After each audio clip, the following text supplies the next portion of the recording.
தெரியாது, மக்களுக்கு பாதுகாப்பு இல்லை.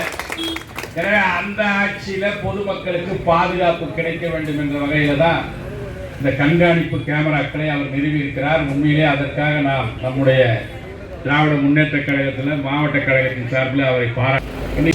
ஆக வெற்றி தோல்வி என்பது மாறி மாறி வரக்கூடியது, எதுவுமே நிரந்தரம் இல்லை. நிரந்தரமான அன்பனும் இல்லை, நிரந்தரமான எதிரியும் அல்ல என்ற அந்த வாக்கியத்திற்கேற்ப இன்னைக்கு நாம தோத்துருக்கிறோம்.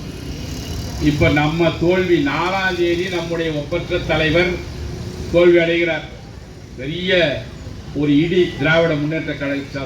ஆனால் 5ஆம் தேதி போய் கொளத்தூர் மக்களுக்கு நன்றி சொல்லுகிறார் என்று சொன்னால் அவர் அண்ணாவின் வழி வந்த, கலைஞரின் வழி வந்த கழக தலைவர் என்பதை அன்றைக்கு அவர் நிரூபித்தார். இன்னைக்கு வரைக்கும் பெரம்பூருக்கு போய் நன்றி சொல்ல வக்கில்லாதவன் தான் இந்த நாட்டுக்கு முதலமைச்சர். அவரு என்ன செய்கிறார்னா, இந்த 50 நாளா இவங்க ஆட்சிக்கு ஆள் பிடிக்கிறது தான் வேலை.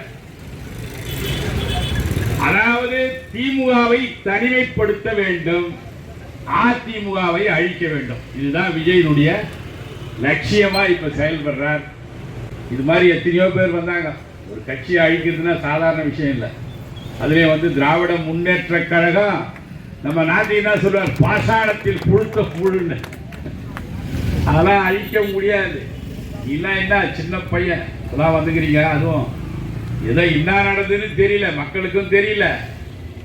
எது வந்தாலும் எல்லாத்துக்கும் ஒரு முடிவு கட்டக்கூடிய சூழ்நிலை. சரி, இப்ப நீ வந்துட்ட, நாங்க திமுக ஏத்துக்கிறோம்.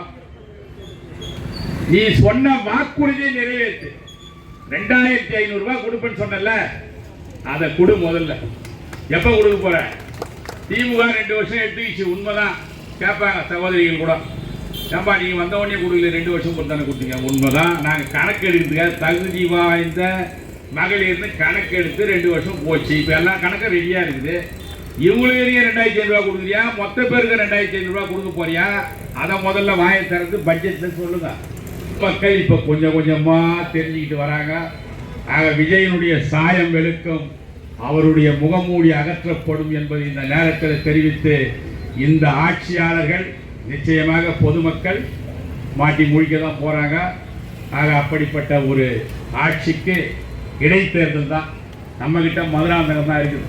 நம்ம மாவட்டத்தில் மதுராந்தகம் தொகுதியில் அவரை நம்ம வாக்களிப்பதற்கு அவருடைய கட்சி வேட்பாளர் அவர் யார் வந்தாலும் சரி, ஏற்கனவே அதிமுகவில் நின்று வெற்றி பெற்று ராஜினாமா செய்த அந்த லேடி வந்தாலும் சரி, நம்ம திராவிட முன்னேற்ற கழகத்தை சார்ந்தவர்கள் தலைவருடைய வழிகாட்டுதலோடு அங்கே நாம் வெற்றி பெறுவோம் என்பதை இந்த நேரத்திலே கலைஞருடைய பிறந்தநாள் விழாவிலே நாம் எடுக்கின்ற சபதமாக இந்த நேரத்திலே தெரிவித்து